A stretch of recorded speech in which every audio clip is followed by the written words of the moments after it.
In my 22 years of racing triathlon and over 11 years of treating patients, one thing I've learned about injuries is that it's almost never just bad luck. My name is Coach Steph. I am a doctor of physical therapy, but I'm also a triathlon coach. And today I wanted to talk about the load versus capacity when it comes to your training program. There is a reason why generic training programs often fail triathletes who have a history of an injury.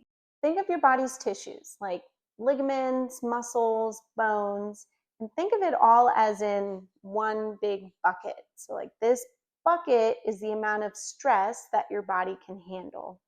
Well, let's say we start pouring some water in there. We're adding on some stress, right? And it increases. You're able to tolerate a certain amount of stress based on your body, your history. But we come into trouble when you overload it too much. You start pouring too much water in there, you turn your head, you don't look at it, and it completely overflows. That is when we run into an injury or an issue in your training program. The mistake that most athletes make when they're jumping into the 70.3 or the half Ironman distance is that they're trying to do all these different things all at once. And they always tend to think that more is better, or they're trying to play catch up. So let's say from the holiday season, a lot of people were maybe skipping workouts that they had fully intended to do. Maybe it was on their training plan that they had generically downloaded from the internet. Well, they skipped it. And then what do? They try to play catch up. And playing catch up is the biggest recipe for injury. When it comes to someone who's training for a triathlon and they have a history of multiple different injuries or even one, even if it was years ago, we really have to take that into account of what your tissues and structures can handle. Some healthy individuals can handle a progressive loading strategy where they can just continue to increase and increase and increase. But some other athletes can only increase to a certain point before they start breaking down. So we really have to manage that a lot better. Increase a little bit, step it back down. Increase a little bit, step it back down. Give your body enough time to recover from the work that you're doing. That way you're able to be consistent, you're able to stay healthy for longer, and you're able to actually make true progress towards your goals. A lot of times the goal isn't just to survive the training block. The goal is really to be able to get through it consistently and build on one training block into the next one.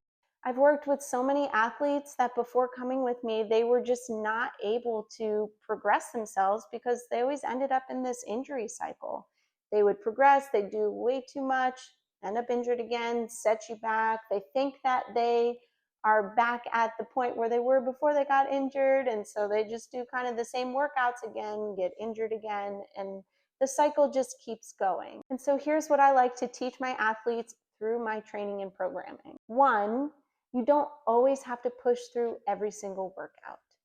There are actually workouts that are on your schedule just for recovery. There are workouts that are on there just to prolong the duration, but we're going to keep that intensity low in that zone 2 aerobic capacity work. Two is that if you ever miss a workout, first thing, tell me, let me know the reason why. Second thing, don't try to catch up. Let me do the work. Let me readjust, restructure your workout. That way you're not going from 0 to 100 from one day to the next. And number three is that if you see a couple of weeks that we're really increasing everything, and then you see a week that's a lot less, that's okay. That is meant to be there. It's made for recovery. Recovery is so important for our muscles and tendons to recover, especially the muscles. We need that time for muscles to rebuild.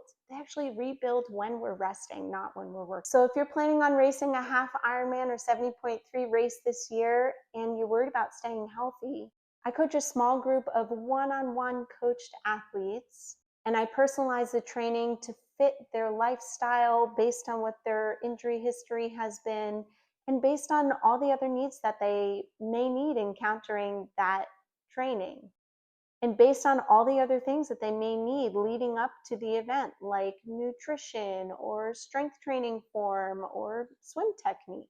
My personalized coaching programs are for athletes who really value longevity in the sport as much as they value performance.